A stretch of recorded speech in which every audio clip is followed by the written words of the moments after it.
Hi, dear students. Good morning, good afternoon, and good evening. நாங்கள் last கிளாஸ்ல பிவப் சம்மந்தமா நிறைய விஷயங்கள் டிஸ்கஸ் பண்ணியிருந்தோம்.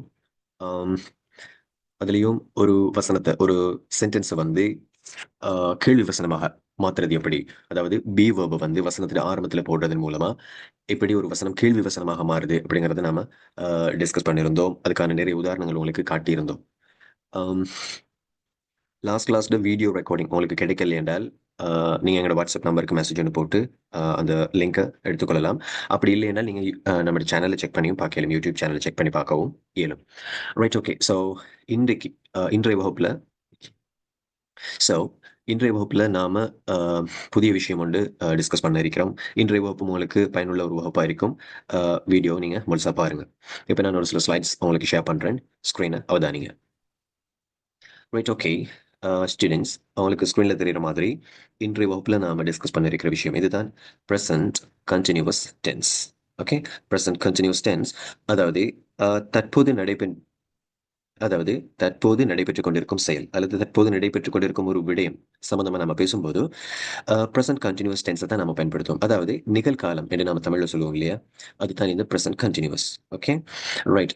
எனவே தற்போது நிகழ்ந்து கொண்டிருக்கும் ஒரு விடயம் சம்பந்தமா நம்ம பேசும்போது அந்த வசனம் எவ்வாறு எழுதப்படும், நாம உள்ளடக்க வேண்டிய முக்கியமான விஷயங்கள் என்ன அப்படிங்கிறத நம்ம கொஞ்சம் டீட்டெயிலாக பார்ப்போம். Right, okay. ஸ்டூடெண்ட்ஸ், ஸ்க்ரீனா நீங்க சரியாவதான் நீங்க இப்ப தமிழ்ல மாதிரியே இங்கிலீஷ்லயும் வந்து காலங்கள் இருக்குது இல்லையா, காலங்கள்.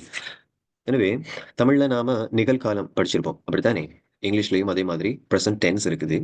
அந்த நிகழ்காலத்திலையும் விசேஷமாக ப்ரெசன்ட் கண்டினியூவஸ் டென்ஸ் அப்படிங்கிற ஒரு காலம் இருக்குது.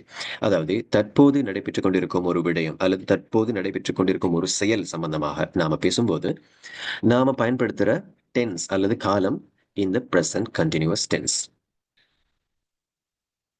எனவே தற்போது நடைபெற்றுக் கொண்டிருக்கும் ஒரு செயலை நாம் எழுதும்போது அந்த எழுதுற வசனத்துல அமைப்பு அல்லது அந்த சென்டென்ஸுடைய ஸ்ட்ரக்சர் எப்படி இருக்கும் என்று கேட்டால் இப்படித்தான் இருக்கும். அதாவது முதலாவது ஒரு சப்ஜெக்ட் இருக்கும். அந்த சப்ஜெக்ட்டுக்கு பொருத்தமான ஒரு பீவர்ப் இருக்கும். உங்களுக்கு தெரியும், ப்ரெசென்ட்ல நிகழ்காலத்துல நாம பயன்படுத்துற 3 பீவர்ப்ஸ் என்னன்னு உங்களுக்கு தெரியும். am, is, are. எனவே அந்த 3 பீவர்ப்ல ஏதாவது ஒன்று இதுல இருக்கும். அதை தொடர்ந்து ஒரு வேர்ப் இருக்கும். அந்த வேர்ப் என்ன வடிவத்தில் இருக்கும் என்று கேட்டால் ஐஎன்ஜி சேர்த்த மாதிரி எழுதப்பட்டிருக்கும். ரைட், ஐஎன்ஜி ஃபார்ம்ல எழுதப்பட்டிருக்கும் அந்த வேர்ப். நான் திரும்பவும் உங்களுக்கு சொல்றேன், ஒரு சப்ஜெக்ட் இருக்கும், அந்த சப்ஜெக்ட்டுக்கு பொருத்தமான ஒரு பீவர்ப் இருக்கும், அதை தொடர்ந்து ஒரு வேர்ப் இருக்கும். இந்த வேர்பை நம்ம மெயின் வேர்ப்னு சொல்லுவோம். இந்த மெயின் வேர்ப் வந்து எப்படி இருக்கும், ஒரு ஐஎன்ஜி சேர்த்த மாதிரி எழுதப்பட்டிருக்கும். ரைட், ஸோ இந்த ஸ்ட்ரக்சர்ல எழுதப்பட்ட ஒரு சில வசனங்கள் நான் உங்களுக்கு தந்திக்கிறேன் தமிழ் அர்த்தங்களோட. ரைட், முதலாவது வசனத்தை நீங்க பாருங்க. ஐ ஆம் ஒர்க்கிங். ரைட், நான் வேலை செய்து கொண்டு இருக்கிறேன் என்று சொல்ற சந்தர்ப்பத்துல ஐ ஒர்க்கிங் என்று மட்டும் சொல்ல முடியாது. ஐ ஆம் ஒர்க்கிங். பாருங்க, இதுல முதலாவது சப்ஜெக்ட் இருக்குது, அதுக்கப்புறமா அந்த சப்ஜெக்ட்டுக்கு பொருத்தமான பி வேர்ப் இருக்குது, அதுக்கப்புறமா ஒரு வேர்ப் இருக்குது, எப்படி ஐஎன்ஜி சேர்த்த மாதிரி. இதுல இருக்கிற வேர்ப் வந்து ஒர்க். அந்த ஒர்க் கூட ஒரு ஐஎன்ஜி சேர்த்து எழுதப்பட்டிருக்குது, ஒர்க்கிங் என்று.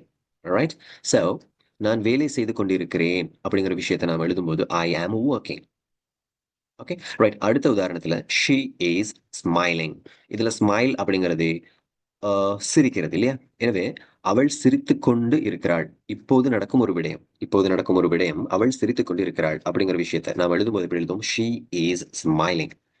ரைட், இங்க சப்ஜெக்ட், அந்த சப்ஜெக்ட்டுக்கு பொருத்தமான பி வேர்ப், இங்க வேர்ப் ஐஎன்ஜியோட சேர்த்து எழுதப்பட்டிருக்குது. ரைட், இந்த பி வேர்பினுடைய இன்னும் ஒரு தொழில் என்ன அப்படின்னு கேட்டால் காலத்தை காட்டும். சரிதானே, காலத்தை காட்டும். ஒரு விடயம் நடக்குது அப்படி என்றால் அது எந்த காலத்துக்குரியது அப்படிங்கிறத காட்டக்கூடிய ஒரு தன்மை இந்த பீவர்புக்கு இருக்குது.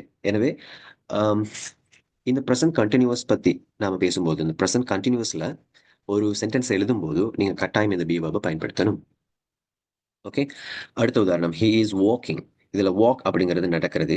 எனவே அவன் நடந்து கொண்டு இருக்கிறான். இப்போது நடக்கும் ஒரு விடயம் அவன் நடந்து கொண்டு இருக்கிறான் என்று சொல்லும்போது ஹி இஸ் வாக்கிங். ரைட், அதே போல அடுத்தடுத்த உதாரணங்களை நீங்களாகவே ரீட் பண்ணி பார்க்கலாம். We are going. நாங்கள் போய் கொண்டிருக்கிறோம் அல்லது நாங்கள் சென்று கொண்டு இருக்கிறோம். அடுத்த ஒரு விஷயத்தை நீங்க அவதானிக்கணும். இந்த ப்ரெசன்ட் கண்டினியூவஸ்ல ஒரு சென்டென்ஸ் ஒன்று எழுதப்பட்டிருந்தால் அதனுடைய தமிழ் அர்த்தம் எடுக்கும்போது இந்த கொண்டு அப்படிங்கிற ஒரு வார்த்தை இயல்பாகவே சேர்க்கப்படும். அது பொதுவான ஒரு விஷயம்.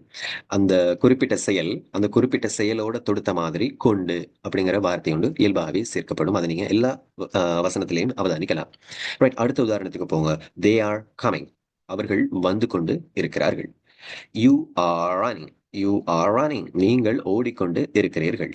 ரைட், அடுத்தது இட் இஸ் ரெய்னிங். மழை பெய்து கொண்டு இருக்கிறது. எப்படி சொல்றது? It is raining. மழை பத்தி பேசும்போது சப்ஜெக்ட் என்னவாக இருக்கும் அப்படின்னு கேட்டால் இட் இட்டாகத்தான் இருக்கும். ரைட், இட் அப்படிங்கிற சப்ஜெக்டை தான் நாம பயன்படுத்துவோம் மழை பெய்து கொண்டு இருக்கிறது என்று சொல்றதுக்காக. அடுத்த உதாரணம், த பேபி இஸ் crying. குழந்தை அழுது கொண்டு இருக்கிறது. ஓகே, குழந்தை அழுது கொண்டு இருக்கிறது. வெறுமனே பேபி என்று ஸ்டார்ட் பண்ணாம த பேபி என்று ஸ்டார்ட் பண்ணும்போது ஸ்டாண்டர்டா இருக்கும். அந்த வசனம் ஒரு முழுமையான வசனமாக இருக்கும். அடுத்த உதாரணம், the dog is barking. Right, bark அப்படின்னு சொல்றது குறைக்கிறது. எனவே குறைத்து கொண்டு இருக்கிறது என்று சொல்லும்போது த டாக் இஸ் barking. ரைட், அடுத்த உதாரணம், பிள்ளை உறங்கிக் கொண்டிருக்கிறது அல்லது தூங்கிக் கொண்டு இருக்கிறது. The child is sleeping. Okay, இதுல முதலாவது வார்த்தையாக வந்திருக்கிறது சப்ஜெக்ட். அதை தொடுத்து வந்திருக்கிறது அந்த சப்ஜெக்டுக்கு பொருத்தமான பி வேர்ப். அதை தொடுத்து வந்திருக்கிறது அந்த சென்டென்ஸ்ல இருக்கிற மெயின் வேர்ப். அந்த மெயின் வேர்ப் என்ன ஃபார்ம்ல இருக்குது அல்லது என்ன வடிவத்தில் இருக்குதுன்னு கேட்டால் ஐஎன்ஜி சேர்ந்த மாதிரி இருக்குது. ரைட், உங்களுக்கு இப்ப புரிஞ்சிருக்கும். ஒரு ப்ரெசன்ட் கண்டினியூஸ் டென்ஸ், அதாவது தற்போது நடைபெற்றுக் கொண்டிருக்கும் ஒரு விடயத்தை நாம சொல்லும்போது அந்த வசனத்தை நாம எப்படி எழுதணும், எப்படி ஃபார்ம் பண்ணணும் அப்படிங்கிற ஐடியா ஒன்று உங்களுக்கு வந்திருக்கும். இன்னும் சில உதாரணங்கள் இருக்குது. ஸ்க்ரீனை பாருங்க ஸ்டூடெண்ட்ஸ். இந்த எக்ஸாம்பிள்ஸ் கொஞ்சம் டைம் நீங்க பாருங்க. இதுக்கு முன்னால உங்களுக்கு காட்டப்பட்டது subject, be verb, verb with ING. இது மூன்றும் சேர்ந்த மாதிரி வசனங்கள் தான் இதுக்கு முன்னால நாம ரீட் பண்ணினோம். இப்ப புதிதாக ஒரு விடயம் சேருது அந்த வசனத்துல. ஆப்ஜெக்ட் அப்படிங்கிற ஒரு புதிய விடயம் சேருது. ஆப்ஜெக்ட் என்றால் என்ன என்று கேட்டால், ஒரு விடயம் நடக்குது என்றால் அந்த விடயம் எதை சார்ந்து நடக்குது அல்லது அந்த விடயத்துல பயன்படுத்தப்பட்டிருக்கிற பிரதான பொருள் என்ன அல்லது விடயம் என்ன அப்படிங்கிறது தான் இந்த ஆப்ஜெக்ட். ரைட், உதாரணங்களுக்கு போகும்போது உங்களுக்கு புரியும். உதாரணங்களுக்கு போகும்போது உங்களுக்கு புரியும். ஃபர்ஸ்ட் ஒன், ஐ ஆம் ரீடிங் அ புக். உங்களுக்கு தெரியும், ஐ ஆம் ரீடிங் என்றால் நான் வாசித்துக் கொண்டு இருக்கிறேன் இல்லையா? நான் எதை வாசித்துக் கொண்டிருக்கிறேன்? ஒரு புத்தகத்தை வாசித்துக் கொண்டிருக்கிறேன். எனவே அ புக் அப்படிங்கிற இன்னும் ஒரு வார்த்தை சேருது. இந்த இடத்துல அ புக் அப்படிங்கிறது தான் ஆப்ஜெக்ட். ஓகே, சோ நான் ஒரு புத்தகம் வாசித்துக் கொண்டிருக்கிறேன் என்று சொல்லும்போது அந்த வசனம் இவ்வாறு தான் எழுதப்படணும். ஐ ஆம் ரீடிங் அ புக். இதுல நான் புத்தகம் ஒன்று வாசித்துக் கொண்டிருக்கிறேன் என்று சொல்றதுக்கு ஐ ஆம் புக் ரீடிங். புக் ரீடிங் அப்படின்னு சொல்ல முடியுமா? இந்த புக் அப்படிங்கிற வார்த்தையை இந்த வேர்புக்கு முன்னால போட முடியுமான்னு கேட்டால் இல்லை, போட முடியாது. அதாவது அந்த செயல் முன்னால சொல்லப்படும். அதுக்கப்புறமா அந்த செயலில் பயன்படுத்தப்பட்ட விடயம் என்ன அப்படிங்கிற அந்த ஆப்ஜெக்ட் பின்னால தான் வரும். ஸோ இந்த வேர்பு வித் ஐஎன்ஜிக்கு பின்னால தான் இந்த ஆப்ஜெக்ட் எழுதப்படும். அதை நீங்க கவனிச்சு கொள்ளணும். ரைட், அடுத்த உதாரணம், ஷீ இஸ் குக்கிங் லஞ்ச். அவள் சமைத்துக் கொண்டிருக்கிறாள். என்ன சமைத்துக் கொண்டிருக்கிறாள் அப்படிங்கிற விஷயம் பின்னால தான் சேரப்போகுது. அவள் பகல் உணவு சமைத்துக் கொண்டிருக்கிறாள் அல்லது மதிய உணவு சமைத்துக் கொண்டிருக்கிறாள். எனவே she is cooking lunch. Okay, இதுல ஷி இஸ் லஞ்ச் குக்கிங் என்று சொல்ல முடியாது. Right, she is cooking lunch. Right, அடுத்த உதாரணம், he is writing a letter. Okay, அவன் அல்லது அவர் எழுதி கொண்டிருக்கிறார். என்ன எழுதி கொண்டிருக்கிறார்? ஒரு கடிதத்தை எழுதி கொண்டிருக்கிறார். எனவே he is writing a letter. Right, okay, பாருங்க. இதுதான் இதுல a letter அப்படிங்கிறது தான் ஆப்ஜெக்ட். ஆப்ஜெக்ட் வந்து ஆக்ஷனுக்கு பின்னால வருது. ஓகேவா? அந்த செயலுக்கு பின்னால எழுதப்பட்டிருக்குது. அடுத்த உதாரணம், தே ஆர் பிளேயிங் ஃபுட்பால். இதுல தே அப்படிங்கிறது ப்ளூரல் வேர்ட் இல்லையா? Plural subject. ஸோ அதுக்கு பொருத்தமான be verb are. So they are playing. அவர்கள் விளையாடி கொண்டிருக்கிறார்கள். என்ன விளையாடி கொண்டிருக்கிறார்கள்? Football. So they are playing football. அவர்கள் கால்பந்து விளையாடி கொண்டிருக்கிறார்கள். அடுத்த உதாரணம், we are watching a movie. நாங்கள் பார்த்து கொண்டிருக்கிறோம் என்ன? ஒரு படம் அல்லது ஒரு திரைப்படம். So we are watching a movie. Okay, next one, you are cleaning the room. நீங்கள் சுத்தம் செய்து கொண்டிருக்கிறீர்கள். என்னத்தை அல்லது எதை என்று கேட்டால் ரூமை. So the room, you are cleaning the room. நீங்கள் அறையை சுத்தம் செய்து கொண்டு இருக்கிறீர்கள். So next one, Ravi is reading. Ravi is reading. Ravi வாசித்துக் கொண்டு இருக்கிறார். என்ன வாசித்துக் கொண்டு இருக்கிறார்? an article. an article. Article அப்படின்னு சொல்றது ஒரு கட்டுரை. சரிதானே? ஸோ இதுல ஒரு என்று சொல்வதற்காக நம்ம அண்ட் பயன்படுத்திக்கிறோம். காரணம் இங்க ஒரு வவல் சவுண்ட் லெட்டர் ஒன்று இருக்குது இல்லையா? வவல் சவுண்ட் தரக்கூடிய ஒரு எழுத்து இருக்குது. So Ravi is reading an article. Next one. My mother is making tea. My mother is என்னுடைய தாய் தயாரித்துக் கொண்டிருக்கிறார். என்ன தயாரித்துக் கொண்டிருக்கிறார்? டீ தயாரித்துக் கொண்டிருக்கிறார். ரைட்? ஸோ இதுல my mother is tea making என்று சொல்ல முடியாது. ஸோ முதலாவது அந்த செயலை குறிப்பிட்டுட்டு அதுக்கு பின்னால தான் அந்த ஆப்ஜெக்ட் நாம எழுதுவோம். அடுத்த உதாரணம். The cat is chasing a rat. The cat is chasing a rat. பூனை சேசிங் அப்படின்னு சொல்றது துரத்துறது அல்லது விரட்டுறது. Right? So the cat is chasing a rat. எலி ஒன்றை துரத்தி கொண்டு இருக்கிறது. பூனை எலி ஒன்றை துரத்தி கொண்டு இருக்கிறது. அடுத்த உதாரணம். The teacher is ஆசிரியர் என்ன செய்து கொண்டு இருக்கிறார்? படித்து கொடுத்து கொண்டு இருக்கிறார் அல்லது கற்பித்துக் கொண்டு இருக்கிறார். So the teacher is teaching. யாருக்கு என்று கேட்டால் the students. மாணவர்களுக்கு மாணவர்களுக்கு படித்து கொடுத்து கொண்டு இருக்கிறார். ஸோ இந்த இடத்துல the students அப்படிங்கிறது ஆப்ஜெக்ட். ஓகே. ஸோ ஒரு ஆப்ஜெக்டும் சேர்ந்த மாதிரியான சில உதாரணங்களை நீங்க பார்த்திருப்பீங்க. இன்னும் கொஞ்சம் ஐடியாஸ் உங்களுக்கு சேர்ந்திருக்கும். இன்னும் ஒரு சில உதாரணங்கள் இருக்குது, அதுகளையும் நீங்க அவதானிங்க. ரைட்? ஓகே ஸ்டூடெண்ட்ஸ், இந்த எக்ஸாம்பிள்ஸ் கொஞ்சத்தையும் நீங்க அவதானிங்க. இப்போ நாம பார்க்க போற விஷயம் நெகட்டிவ்ஸ். Okay, negatives. நெகட்டிவ்ஸ் என்றால் என்ன? அதாவது நாம இப்போ ஒரு விஷயம் நடந்து கொண்டு இருக்குது என்று சொல்ற சந்தர்ப்பங்கள் மாதிரியே இல்ல இப்ப அந்த விஷயம் நடக்க இல்லை என்று சொல்லக்கூடிய சந்தர்ப்பங்களும் இருக்குது இல்லையா? சோ அந்த மாதிரி ஒரு விஷயம் நடக்க இல்லை, இப்ப அந்த விஷயம் நடக்க இல்லை என்று சொல்லக்கூடிய சந்தர்ப்பங்கள்ல அதை எப்படி நாம எழுதுவோம்? ரைட்? அவதானிங்க. நேரத்தோட நாம சென்டென்ஸ் ஸ்ட்ரக்சர் பார்த்திருந்தோம். அந்த சென்டென்ஸ் ஸ்ட்ரக்சர் எப்படி இருந்துச்சு? ஒரு சப்ஜெக்ட் இருக்கும், அந்த சப்ஜெக்ட்டுக்கு பொருத்தமான ஒரு பி வெர்ப் இருக்கும், அதுக்கப்புறமா ஒரு ஒரு வேர்ப் இருக்கும் ஐஎன்ஜி சேர்த்த மாதிரி. இந்த இடத்துல ஸ்ட்ரக்சர் எப்படி இருக்குது? இந்த பி வெர்ப் கூட ஒரு நாட் அப்படிங்கிற வார்த்தை சேர்த்து எழுதப்படுது. அதாவது நாட் அப்படிங்கிற வார்த்தைக்கு இல்லை என்று ஒரு அர்த்தம் இருக்குது. எனவே அந்த விடயம் நடக்கவில்லை என்று சொல்லக்கூடிய சந்தர்ப்பங்கள்ல இந்த பி வெர்ப் கூட நாட் அப்படிங்கிற வேர்டை சேர்த்து நாம் எழுதுவோம். இதுதான் நெகட்டிவ் சென்டென்ஸ் ஒன்றிக்கான ஸ்ட்ரக்சர். ஓகே. அதாவது உதாரணத்தை பார்த்தால் விளங்கும். ஐ ஆம் பிளேயிங். ஓகேவா? நான் இப்ப விளையாடி கொண்டு இருக்கிறேன்.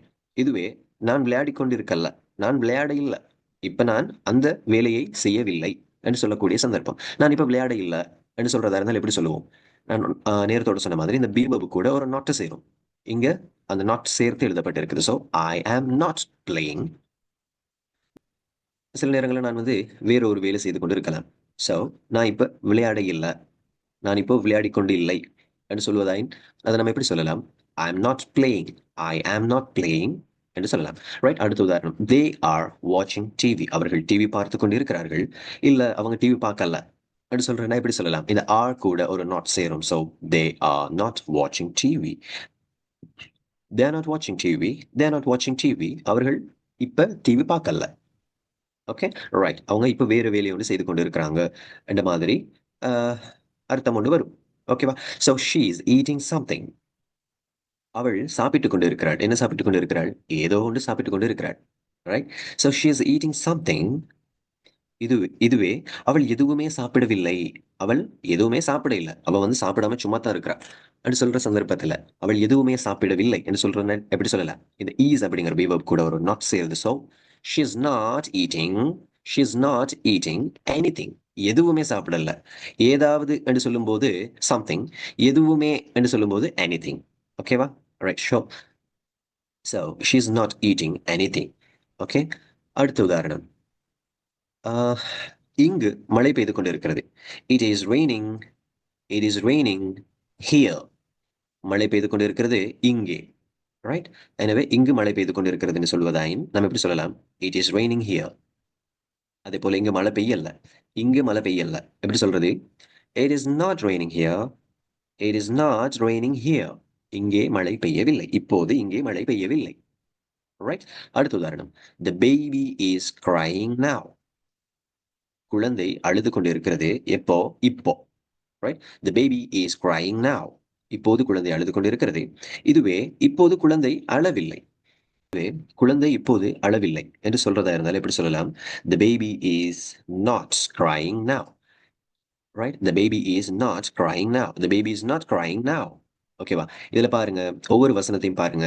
ஒவ்வொரு வசனத்துக்கும் உரிய நெகட்டிவ் ஃபார்மை நாம தந்திக்கிறோம். எல்லா நெகட்டிவ் ஃபார்ம்லயும் என்ன நடந்திருக்குது? இந்த பி வேர்பு கூட ஒரு நாட் சேர்ந்திருக்குது. ஓகேவா? பி வேர்பு கூட ஒரு நாட் சேர்ந்திருக்குது. அவ்வளவுதான் வித்தியாசம். ரைட்? இப்போ உங்களுக்கு ஒரு விடயம் நடந்து கொண்டிருக்கிறது என்று சொல்ற மாதிரியே ஒரு விடயம் நடக்க இல்லை என்று சொல்றது எப்படி அப்படிங்கிற ஒரு ஐடியா வந்திருக்கும். இன்னும் ஒரு சில விஷயங்கள் உங்களுக்கு காட்டித் தரணும். ஸ்க்ரீனை பாருங்க. Right, okay. இன்னும் ஒரு சில உதாரணங்கள் இருக்குது. இந்த நெகட்டிவ் அப்படிங்கிற விஷயத்தை நீங்க இன்னும் தெளிவாக விளங்கிக் கொள்றதுக்காக இன்னும் ஒரு சில உதாரணங்களை நான் எடுத்திருக்கிறேன். அதாவது நான் ஆல்ரெடி சொன்ன மாதிரி நெகட்டிவ் அப்படின்னு சொல்றது ஒரு விஷயம் நடக்க இல்லை, இப்ப அந்த விஷயம் நடக்க இல்லை என்று சொல்லக்கூடிய ஒரு சந்தர்ப்பம், அப்படித்தானே? சோ அந்த நேரத்துல நாம வேற ஏதாவது ஒரு வேலை செய்து கொண்டு இருக்கலாம். ரைட்? இந்த வேலை நடக்கல, அந்த வேலை தான் நடந்து கொண்டிருக்குது என்று சொல்லக்கூடிய சந்தர்ப்பங்கள். ரைட்? அப்படியான சில உதாரணங்களை தான் நான் இதில் தந்திக்கிறேன். First one. ரைட்? பாருங்க, முதலாவது உதாரணம். இதுல முதலாவது வசனம் வந்து ஒரு நெகட்டிவ் சென்டென்ஸ், அடுத்தது வந்து ஒரு அஃபர்மேட்டிவ் என்று சொல்லக்கூடிய ஒரு ஸ்டேட்மெண்ட். ஓகேவா? சரி, இப்ப முதலாவது வசனம் என்ன சொல்லுது? I am not listening to music. Right? நான் இப்ப மியூசிக் கேட்கல. நான் வேற வேலையை ஒன்று செஞ்சு கொண்டிருக்கிறேன். என்ன செஞ்சு கொண்டிருக்கிறேன்? I am reading a story book. Right? நான் இப்ப ஸ்டோரி புக் கொண்டு வாசிச்சு கொண்டிருக்கிறேன். Okay, so I'm not listening to music. I'm reading a story book. Okay, right. அடுத்த உதாரணம். He is not writing a letter. அவன் இப்போது கடிதம் ஒன்றை எழுதவில்லை. அவன் வேற வேலை ஒன்று செஞ்சு கொண்டிருக்கிறான். என்ன? He is drawing a picture. Right? அவன் படம் ஒன்றை வரைந்து கொண்டு இருக்கிறான். ஓகேவா? அடுத்த உதாரணம். I'm not cleaning my room. நான் இப்ப ரூமை கிளீன் பண்ணல. நான் என்ன செஞ்சு கொண்டிருக்கிறேன்? I'm doing my homework. நான் என்னுடைய ஹோம்ஒர்க்கை செஞ்சு கொண்டிருக்கிறேன். ஓகே, அடுத்த உதாரணம். We are not playing football. We are playing cricket. நாங்கள் ஃபுட்பால் விளையாடல, நாங்க கிரிக்கெட் தான் விளையாடி கொண்டு இருக்கிறோம். ஓகேவா? ஸோ உங்களுக்கு ஒரு எஃபர்மேட்டிவ், அதே நேரம் அதனுடைய நெகட்டிவ். ரைட்? இது ரெண்டையும் ஒன்றோடு ஒன்று தொடர்புபடுத்தி உங்களுக்கு விளங்கிக் கொள்ளக்கூடிய மாதிரி இருக்கும். அடுத்த உதாரணம். ரைட்? அடுத்த உதாரணம். தி சில்ட்ரன் ஆர். இதுல சில்ட்ரன் அப்படிங்கிறது ப்ளூரல் சப்ஜெக்ட், அப்படித்தானே? ஒரு பன்மை. எனவே அப்படிங்கிற பீவை பயன்படுத்திக்கிறோம். So the children are not shouting. Right? The children are not shouting. பிள்ளைகள் வந்து சத்தம் போடல. ஷவுட் அப்படின்னு சொல்றது சத்தம் போடுறது. Right? So the children are not shouting. The children are singing a song. அவர்கள் சத்தம் போட்டு கொண்டிருக்கல, அவங்க பாட்டு ஒன்று படிச்சு கொண்டிருக்கிறாங்க. ஓகேவா? So the children are not shouting. The children are singing a song. Okay, அடுத்த உதாரணம். The birds are not flying. பறவைகள் பறக்கல்ல, அப்ப என்ன செஞ்சு கொண்டிருக்குது?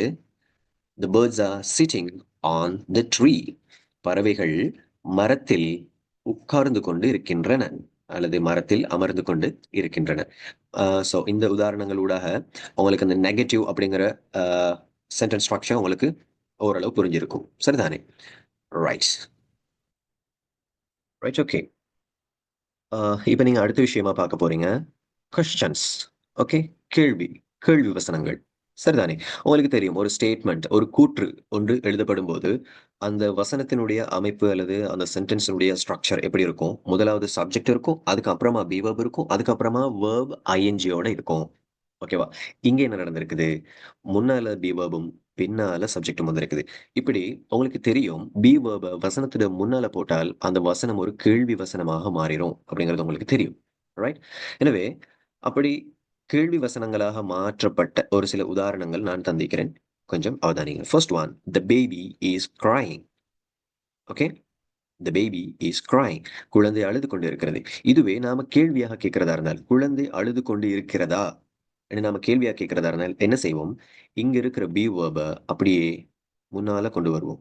So is the baby crying. Okay, is the baby crying. Is the baby crying. குழந்தை அழுது கொண்டு இருக்கிறதா என்று நம்ம கேட்கிறதா இருந்தால் இப்படித்தான் நம்ம கேட்போம். ஸோ இந்த கேள்விக்குரிய பதிலையும் நான் இதுல சேர்த்திருக்கிறேன். ஓகேவா? உங்களுக்கு இன்னும் தெளிவா விளங்கணுங்கிறதுக்காக. ஓகே, ஸோ அதனுடைய பதில் எவ்வாறு இருக்குது? எஸ், ஆமா, குழந்தை அழுது கொண்டு இருக்கிறது. Yes, the baby is crying. Yes, the baby is crying. இந்த இடத்துல இதைத்தான் நாம ஸ்டேட்மெண்ட் சொல்லுவோம். இதை நாம கொஸ்டின் சொல்லுவோம். ஓகேவா? ரைட். அடுத்த உதாரணத்துக்கு போங்க. She is painting a picture. இது ஒரு ஸ்டேட்மெண்ட், ஒரு கூற்று. அவள் படம் ஒன்றை வரைந்து கொண்டிருக்கிறாள்.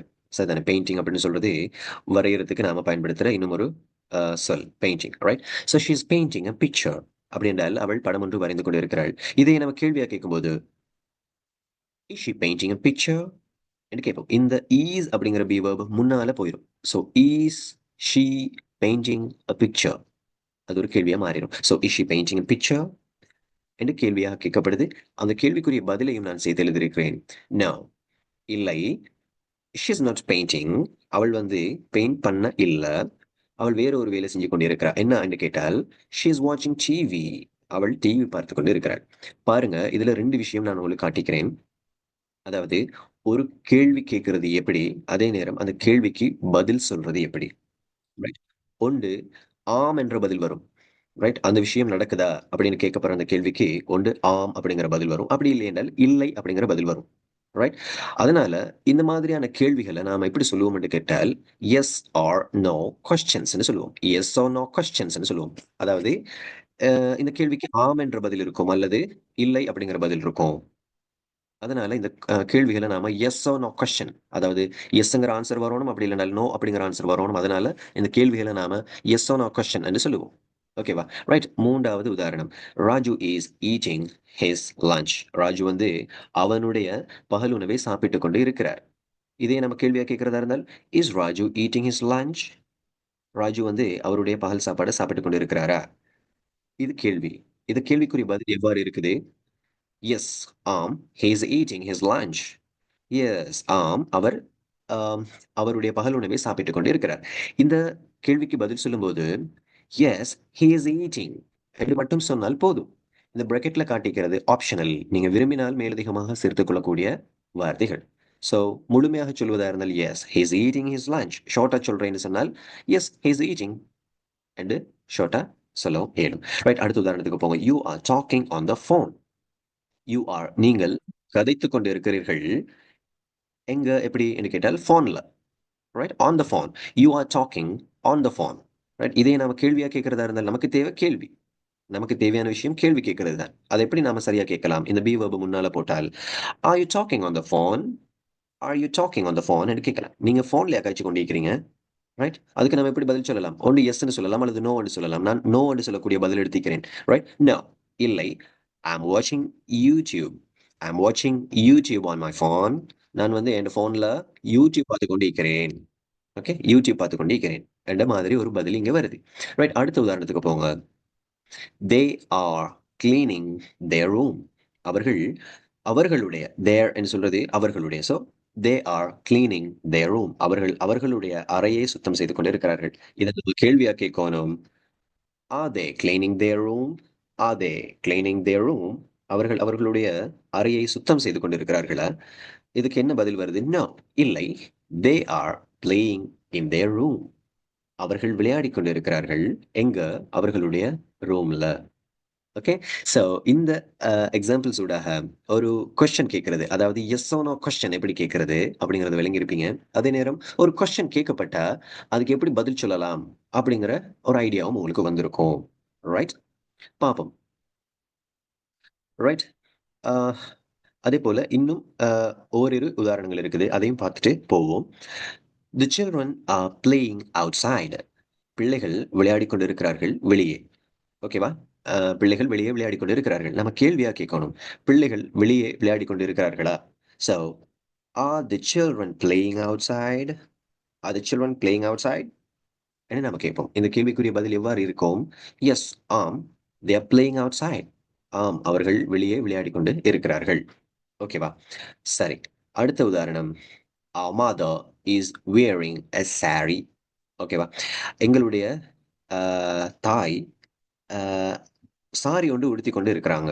அவங்க சாரி உடுத்தி இருக்கிறாங்க என்ற மாதிரி ஒரு வசனம். இத நாம கேள்வியா கேட்கணும். நம்மட மதர் சாரி ஒன்று உடுத்தி இருக்கிறாங்களா? என்று கேட்கிறதா இருந்தால் எப்படி கேட்கலாம்? Is our mother wearing a sari? Is our mother wearing a sari? அதாவது இந்த இஸ் அப்படிங்கிற பி வேர்ப் அப்படியே முன்னால போனால் அந்த வசனம் எப்படி எழுதப்படும் அப்படிங்கறத நீங்க அவதானிக்கலாம். Is our mother wearing a sari. இத வந்து வியரிங் என்று சொல்லவும் மேலும், வேரிங் என்று சொல்லவும் மேலும் 2 மாதிரியான உச்சரிப்புகள் இதுக்கு இருக்குது. உங்களுக்கு விருப்பமான மாதிரி நீங்க அதை உச்சரிக்கலாம். ஓகே. இதுக்கு பதில் எவ்வாறு இருக்குதுன்னு கேட்டால், எஸ், ஆம், she is wearing a sorry. ஆமா, அவங்க அல்லது அவள் அல்லது அவர் சாரி ஒன்று உடுத்தி இருக்கிறாங்க என்ற மாதிரியான ஒரு பதில். எனவே இந்த அனைத்து உதாரணங்களில் இருந்தும் உங்களுக்கு ஒரு கேள்வியை எப்படி கேட்கறது அப்படிங்கிற ஒரு ஐடியா வந்திருக்கும். அப்படி கேள்விகள் கேட்கப்படுற நேரம் அதுக்கு பதில் சொல்றது எப்படி அப்படிங்கிற ஐடியாவும் உங்களுக்கு வந்திருக்கும். ரைட்? இதெல்லாம் வந்து உங்களோட சிலபஸ் புக்ல இருக்கிற கிராமர் பேஸ் பண்ணி தான் நான் இந்த எக்ஸாம்பிள்ஸ் எல்லாம் எடுத்துக்கிறேன். ஓகே தானே? ரைட். உங்களுக்கு எக்ஸாம்ல வந்து இது வந்து மிச்சம் பிரயோஜனமா இருக்கும். Right, okay. ஸ்டூடெண்ட்ஸ், நீங்க அடுத்த பகுதியாக பார்க்க போற விஷயம் அதுவுமே கூட கொஸ்டின்ஸ் தான், கேள்விகள் தான். இந்த கொஸ்டின்ஸ் அப்படிங்கிற பகுதியினுடைய இரண்டாவது பகுதி, செகண்ட் பார்ட். ஓகேவா? அதாவது நேரத்தோட நாம பார்த்த கொஸ்டின்ஸ் வந்து அதை நாம விசேஷமா எஸ் ஓ நோ கொஸ்டின்ஸ் என்று சொல்லுவோம். எஸ் அல்லது நோ அப்படிங்கிற பதில எதிர்பார்த்து கேட்கப்படக்கூடிய கேள்விகள். இந்த கொஸ்டின்ஸ் வந்து இந்த கேள்விகள் வந்து அப்படி இல்லை, கொஞ்சம் வித்தியாசமா இருக்கும். அதாவது கேள்வி வசனம் ஒன்றுல கேள்வி வார்த்தைகள், விசேஷமாக இருக்கிற கேள்வி வார்த்தைகள், அதை நம்ம கொஸ்டின் வேர்ட்ஸ் சொல்லுவோம். அந்த மாதிரி கொஸ்டின் வேர்ட்ஸ் சேர்க்கப்பட்டு எழுதப்பட்டிருக்கும். அதுலேயும் விசேஷமாக உங்களுடைய சிலபஸ்ல இருக்கக்கூடிய முக்கியமான 4 கேள்வி வார்த்தைகளை நான் உங்களுக்கு எக்ஸ்பிளைன் பண்ணிக்கிறேன். முதலாவது வாட் என்றால் என்ன, வேர் என்றால் எங்கே, ஹூ என்றால் யார், வாய் என்றால் ஏன். உங்களுக்கு தெரியும், பெரும்பாலும் இந்த 4 கொஸ்டின் வேர்டும் உங்களுக்கு தெரிஞ்சிருக்கும். ஓகேவா? இந்த கொஸ்டின் வேர்டை பயன்படுத்தி ஒரு கொஸ்டின் மேக் பண்றது எப்படி, ஒரு கேள்வியை கேட்கறது எப்படி அப்படிங்கறத நாம உதாரணங்களோட பார்ப்போம். கொஸ்டின் வேர்ட்ஸை பொறுத்த வரைக்கும் நிறைய கொஸ்டின் வேர்ட்ஸ் இருக்குது. When, which, whose, how many, how much அப்படியான இன்னும் இன்னும் நிறைய கேள்வி வார்த்தைகள் இருக்குது. நம்ம அடுத்தடுத்த வகுப்புகளில் இந்த கேள்வி வார்த்தைகளை பார்ப்போம். இப்போ பிரதானமாக இந்த 4 கேள்வி வார்த்தைகளையும் உதாரணத்தோட பார்ப்போம். Right, okay. இப்போ ஒரு கேள்வி வசனம், நாம நேரத்தோட சொன்ன மாதிரி, இப்ப அந்த கேள்வி வசனம் எழுதப்படும் போது அந்த கேள்வி வசனத்தினுடைய அமைப்பு அல்லது சென்டென்ஸ் ஸ்ட்ரக்சர் எப்படி இருக்கும் என்று நாம பார்ப்போம். உங்களுக்கு தெரியும், ஒரு எஸ் ஆர் நோ கொஸ்டின் கேட்கும்போது அந்த சென்டென்ஸினுடைய ஸ்ட்ரக்சர் எப்படி இருக்கும், இப்படித்தான் இருக்கும். முதலாவது பி வேர்ப், அதுக்கப்புறமா சப்ஜெக்ட், அதுக்கப்புறமா வேர்ப் ஐஎன்ஜியோட சேர்த்து. அப்படித்தானே? இங்க இந்த எஸ் ஆர் நோ கொஸ்டின்ல ஸ்ட்ரக்சருக்கு முன்னால ஒரு கொஸ்டின் வேர்டு ஒன்று ஆட் ஆகி வரும். இதுதான் இந்த கேள்வி வசனத்தினுடைய அமைப்பு. ஓகேவா? முதலாவது உதாரணத்தை பாருங்க. முதலாவது உதாரணத்துல நாம ஒரு கேள்வி கேட்கிறோம். நீங்கள் என்ன செய்து கொண்டு இருக்கிறீர்கள்? ரைட்? நீங்கள் என்ன செய்து கொண்டு இருக்கிறீர்கள்? நாம தமிழ்ல கேட்கிற மாதிரி நீங்கள் என்று ஆரம்பிக்கிற அந்த வசனத்தை யூ வாட் டூயிங் என்று நாம கேட்க முடியாது. ரைட்? இங்கிலீஷ்ல அந்த கொஸ்டின் கேட்கிற மெத்தட் இதுதான். முதலாவதாக அந்த கொஸ்டின் வேர்டு தான் வரும். என்ன செய்யறீங்கன்னு கேட்கும்போது வாட் அப்படிங்கிற கொஸ்டின் வேர்டு தான் வரும். நீங்க என்ன செய்யறீங்கன்னு கேட்கிற காரணத்தினால யூ அப்படிங்கிற சப்ஜெக்ட் இதுல வந்திருக்குது. இங்க சப்ஜெக்டுக்கு முன்னால தான் இந்த பி வெர்ப் வரும். காரணம், இங்க வந்து கொஸ்டின் வேர்டு இருக்குது. கொஸ்டின் வேர்டுக்கு அடுத்ததாக வர வேண்டியது பி வெர்ப் தான். நினைவுல வச்சுக்கொள்ளுங்க. கொஸ்டின் வேர்டுக்கு அடுத்ததாக வர வேண்டியது பி வெர்ப், அதுக்கு அடுத்ததாக தான் சப்ஜெக்ட், அதுக்கு அடுத்ததாக தான் இந்த ஆக்ஷன் அல்லது வேர்ப் ஐஎன்ஜியோட சேர்த்து. Okay, so what are you doing? நீங்கள் என்ன செய்து கொண்டு இருக்கிறீர்கள்? இந்த கேள்விக்குரிய பதிலையும் நாம இதுல தந்திருக்கிறோம். என்ன பதில்? ஐ ஆம் ரைட்டிங் அ ஸ்டோரி. நான் கதை ஒன்று எழுதி கொண்டு இருக்கிறேன். Okay, right. அடுத்த உதாரணத்துக்கு போங்க. What or your friends doing? இப்ப நீங்க என்ன செய்றீங்கன்னு கேட்ட மாதிரி உங்களுடைய நண்பர்கள் என்ன செய்து கொண்டு இருக்கிறார்கள் என்ன நாம கேட்கறதா இருந்தாலும் இப்படி கேட்கலாம். பாருங்க, இந்த ஸ்ட்ரக்சர் எப்படி காட்டப்பட்டிருக்குதோ அதே போலதான் இந்த வசனமும் எழுதப்பட்டிருக்கும். முதலாவது கொஸ்டின் வேர்ட், அதுக்கப்புறமா பி வேர்ப், அதுக்கப்புறமா சப்ஜெக்ட். இதுல யுவர் ஃப்ரெண்ட்ஸ் அப்படிங்கிற இந்த 2 வார்த்தையும் சேர்த்து தான் சப்ஜெக்ட். ஓகே, அதுக்கு அடுத்ததாக வேர்ப் ஐஎன்ஜியோட. So what are your friends doing? உங்களுடைய நண்பர்கள் என்ன செய்து கொண்டிருக்கிறார்கள்? அதற்கான பதிலும் இங்க தரப்பட்டிருக்குது. They are playing volleyball. அவர்கள் வாலிபால் விளையாடி கொண்டு இருக்கிறார்கள். ஸ்டூடெண்ட்ஸ், ஜஸ்ட் வீடியோ பார்த்துக்கொண்டு மட்டும் இல்லாம ஒவ்வொரு வார்த்தையையும் நீங்க உச்சரிச்சு பாருங்க, ஒவ்வொரு கேள்வியையும் கேட்டு பாருங்க. ஓகேவா? அந்த கேள்வி கேட்கிற அந்த ஸ்டைல்ல நீங்களும் அந்த கேள்வியை கேட்டு ட்ரை பண்ணுங்க. Okay. அடுத்த உதாரணத்துக்கு போங்க. அவள் என்ன சாப்பிட்டுக் கொண்டு இருக்கிறாள் என்று கேட்கிறதா இருந்தாலும் எப்படி கேட்பீங்க? வாட், என்ன சாப்பிட்றாள் இல்லையா? So what is she eating? கொஞ்சம் வேகமா கேட்கிறதா இருந்தால் what is she eating, what is she eating? அவள் என்ன சாப்பிட்டுக் கொண்டு இருக்கிறாள்? ரைட்? இதுல பாருங்க, இந்த கொஸ்டின் வேர்டு இல்லாம இந்த ஃப்ரேஸை மட்டும் நீங்க ரீட் பண்ணி பாருங்க. இதுக்குள்ள இன்னும் ஒரு கேள்வி மறைஞ்சிருக்குது. ரைட்? நான் அண்டர்லைன் பண்ணிக்கிற இவ்வளவும் ஒரு கேள்வி. இவ்வளவும் என்ன கேள்வி? அது வந்து எஸ் ஆர் நோ கொஸ்டினா இருக்கும். ஓகேவா? இப்ப இந்த கொஸ்டின் வேர்ட் இல்லாம இத மட்டும் நீங்க ரீட் பண்ணி பாருங்க. இஸ் ஷி ஈட்டிங் என்றால் அவள் சாப்பிட்டுக் கொண்டிருக்கிறாளா? ரைட்? இதுக்குள்ள இன்னும் ஒரு கேள்வி மறைஞ்சிருக்குது. அப்படித்தானே? இதுவே முன்னால கொஸ்டின் வேர்ட் ஒண்ணு சேர்ந்ததுக்கு அப்புறமா இந்த வசனத்தினுடைய அர்த்தம் எப்படி மாறுது? What is she eating? அவள் என்ன சாப்பிட்டுக் கொண்டிருக்கிறாள்? Is she eating? Is she eating? அவள் சாப்பிட்டுக் கொண்டிருக்கிறாளா? Is she eating? அவள் சாப்பிட்டுக் கொண்டிருக்கிறாளா? அப்படி என்றால் அவள் என்ன சாப்பிட்டுக் கொண்டிருக்கிறாள் என்று கேட்கும்போது what is she eating? Right? Okay. இப்ப இந்த கேள்விக்கான பதில் எப்படி வருது? She is eating an apple. She is eating an apple. இதுல அவள் ஆப்பிள் ஒன்றை சாப்பிட்டுக் கொண்டிருக்கிறாள் என்று முழுமையாக நீங்க பதில் சொல்றதா இருந்தால் she is eating an apple. அதே நேரம் நீங்க சிம்பிளா பதில் சொல்லலாம் an apple. an apple என்று சிம்பிளா பதில் சொன்னாலுமே போதும். இந்த பிராக்கெட்ல நான் காட்டிக்கிறது ஆப்ஷனல். ரைட்? நீங்க விரும்பினால் சேர்த்துக் கொள்ளலாம். ஓகேவா? ஃபுல்லா பதில் சொல்லணும் என்றால் இப்படி சொல்லலாம். சிம்பிளா சொல்றதா இருந்தால் an apple என்று மட்டும் சொன்னால் போதும். அடுத்த உதாரணத்துக்கு போங்க. உங்களுடைய தாய் என்ன சமைத்துக் கொண்டிருக்கிறாள்? What is your mother cooking? உங்களுடைய தாய் என்ன சமைத்துக் கொண்டிருக்கிறாள்? அதற்கான பதில் சிக்கன் கறி என்று சிம்பிளா சொன்னாலும் சரி, அல்லது முழுமையாக சொல்வதா இருந்தால் ஷி இஸ் குக்கிங் சிக்கன் கறி. ஷி இஸ் குக்கிங் சிக்கன் கறி என்று முழுமையாக சொன்னாலும் சரி. ரைட். அடுத்த உதாரணம். இப்ப இந்த 4 உதாரணங்களும் வாட் அப்படிங்கிற கேள்வி வார்த்தைக்கான உதாரணங்கள். அடுத்ததாக வேர் எங்கே என்ற வார்த்தைக்கான உதாரணங்கள். முதலாவது வேர் ஆர் யூ கோயிங்? உங்களுக்கு தெரியும் கொஸ்டின் வேர்டுக்கு அடுத்ததாக பி verb வரணும். Right? So where are you going? Where you are going என்று கேட்க முடியாது. வேர் யூ ஆர் கோயிங் என்று கேட்டால் அது கேள்வியே இல்லை. ஓகேவா? So where are you going என்று நாம கேட்கும்போது தான் அந்த கேள்வி சரியானதாக இருக்கும். இந்த கேள்விக்கான பதில் எவ்வாறு இருக்குது? I'm going to the markets.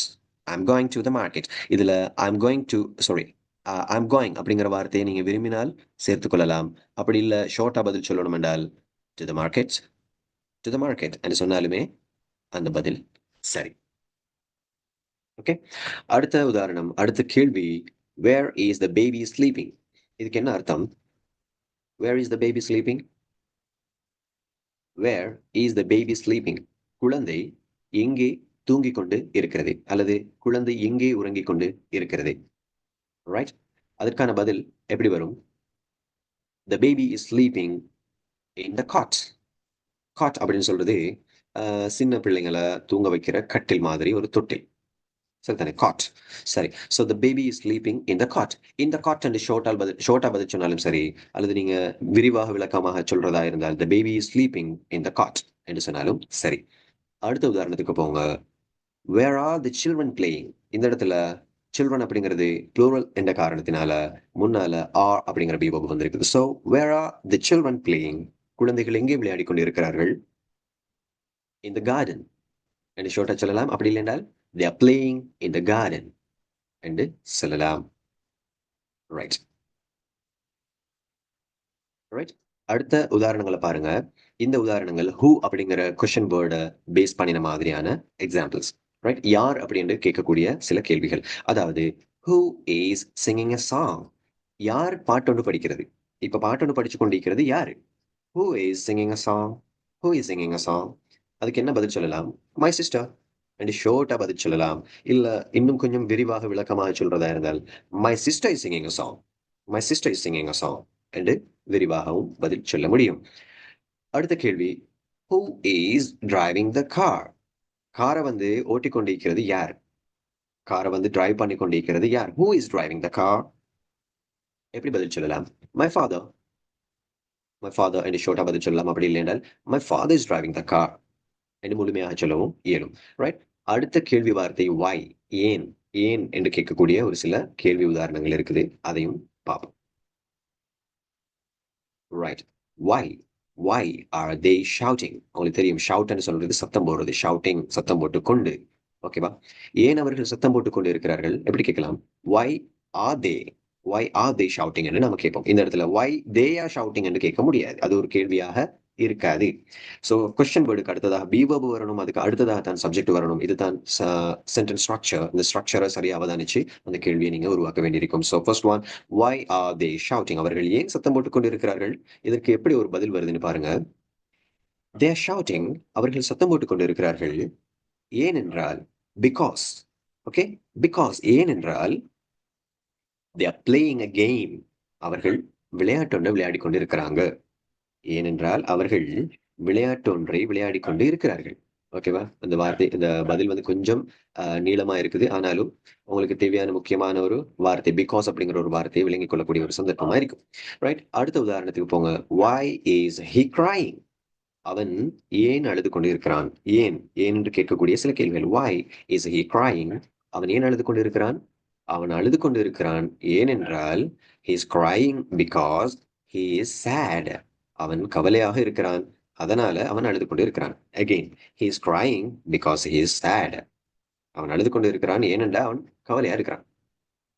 இந்த இடத்துல இந்த he is crying அப்படிங்கிற phrase இல்லாம because he is sad, because he is sad என்று ஷார்ட்டா பதில் சொல்லவும் இயலும். ஓகேவா? அடுத்த உதாரணத்தை பாருங்க. why are you standing here? நீங்க ஏன் இங்கே நின்று கொண்டு இருக்கிறீங்க? ஏன் நீங்கள் இங்கே இந்த இடத்துல நின்று கொண்டு இருக்கிறீங்க? why are you standing? ஸ்டாண்ட்னா நிக்கிறது. standing here. why are you standing here? அதுக்கு எப்படியான பதில் வருது? I'm waiting for the bus. I'm waiting. நான் காத்து கொண்டிருக்கிறேன். என்னத்தை காத்து கொண்டிருக்கிறேன் என்றால் பஸ்ஸை காத்து கொண்டிருக்கிறேன். for the bus. பஸ்ஸுக்காக நான் வந்து வெயிட் பண்ணி கொண்டிருக்கிறேன் என்று சொல்லக்கூடிய ஒரு பதில். எனவே எனவே ஸ்டூடெண்ட்ஸ், இன்றைய வகுப்புல நீங்க நிறைய விஷயத்த விளங்கி கொண்டிருப்பீங்க. முதலாவது present continuous. Right, present continuous tense, தற்போது நடைபெற்றுக் கொண்டிருக்கும் செயல். அந்த சென்டென்ஸினுடைய ஸ்ட்ரக்சர் எப்படி இருக்கும்? அதே நேரம் ஒரு நெகட்டிவ், ஒரு விஷயம் நடக்க இல்லை என்று சொல்றது எப்படி? அதே நேரம் ஒரு எஸ் ஆர் நோ கொஸ்டின், அந்த விஷயம் நடக்குதா இல்லையா என்று கேட்கக்கூடிய கொஸ்டின் ஃபார்ம், அந்த கொஸ்டினுக்குரிய ஆன்சர்ஸ், இந்த மாதிரியான விஷயங்கள் நீங்க விளங்கி கொண்டிருப்பீங்க. அதே நேரம் கொஸ்டின் வேர்ட்ஸை பயன்படுத்தி ஒரு கொஸ்டின் மேக் பண்றது எப்படி அப்படிங்கிற விஷயத்தையும் விளங்கி கொண்டிருப்பீங்க. உங்களுக்கு இந்த இன்றைய வகுப்பு பிரயோஜனம் உள்ள ஒரு வகுப்பா இருந்திருக்கும் நினைக்கிறேன். இருந்தும் உங்களுக்கு விளங்காத பகுதிகள் ஏதாவது இருந்தால், உங்களுக்கு ஏதும் சந்தேகங்கள் இருந்தால் எங்களுடைய வாட்ஸ்அப் நம்பருக்கு நீங்க மெசேஜ்னு போடலாம். உங்களுக்கு நாங்க ரிப்ளை தருவோம். ஸோ இது போல இன்னும் ஒரு வீடியோவில் நான் உங்களை சந்திக்கிறேன். Right, see you all.